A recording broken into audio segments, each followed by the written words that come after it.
አሁን መደራጀት አመጽ ማስነሳት ነው። ከአመጹ በኋላ መደራጀት ይቻላል የሚሉ ሀሳቦች አሉና እነዚህን አድሬስ እናደርጋቸውና ለሌሎቹ ሀሳብ እንሰጣለን። በመጀመሪያ ባልደራስ ሲጀመር እኛ ባልደራስ ውስጥ ነበረን። እኔ በፐርሰናሊ የባልደራስ ሲጠነሰስ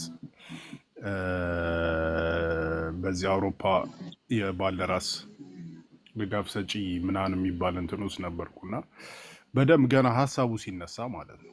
ገና ሀሳቡ ሲነሳ ከነ እስኪው ጋር ከነ ኤሉ ጋር ምናምን ነበርኩ እና እናወራ ነበርና ባልደራስ የተጀመረ ጊዜ በተለይ እንደ ህዝባዊ እንቅስቃሴ የተጀመረ ጊዜ ይሄ ባልደራስ የሚባለው አካባቢ ወደ እንግሊዝ ኤምባሲ አካባቢ ስብሰባ ሲደረግ ምናምን ትዝ ይላችሁ እንደሆነ በጣም ብዙ ሰው መጥቶ ነበረ። እስከ ተወሰነ ጊዜ ባልደራስ ውስጥ በጣም አሪፍ እንቅስቃሴ ይደረግ ነበረ። ችግሩ ግን ምንድነው? ቅድም ደጋግሜ ለመናገር እንደሞከርኩት መደራጀት ውስጥ ሰዎችን የሚያደራጃቸው ሀሳብ ነው።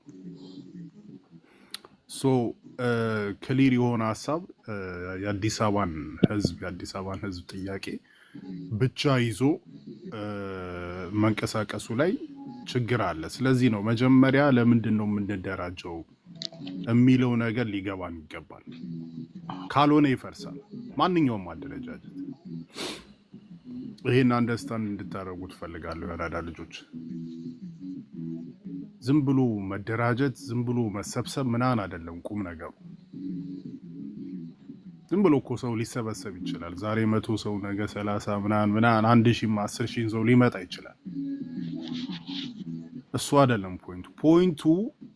ይሄ አንድ ሰው ወይ 3 ሰው ወይ 10 ሰው ወይ 10,000 ሰው ለምንድን ነው የሚሰበሰበው? ለምንድን ነው የምደራጀው ብሎ ሊገባው ይገባል። አሁን ለምንድን ነው ስንል ደግሞ አንዳንድ ጊዜ ምንድነው ሰው ክሊር ይመስላል። እንዴ አዲስ አበባ ህዝብ መሮታል ምናምን ችግር አለ። አዎ እሱ እንዳለ ነው። በችግር በስሜት ምናምን የሚፈጠር ስብስብ ይፈርሳል።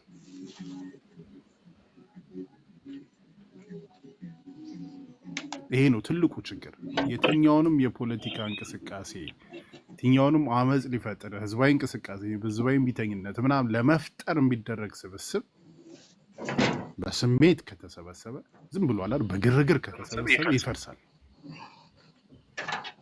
መደራጀት ሲባል ቃሉ ዝም ብሎ መደራጀት ኦርጋናይዝ ማድረግ የሚባለው ነገር ፖለቲካ እንቅስቃሴ ወደ መፍጠር ከወሰንና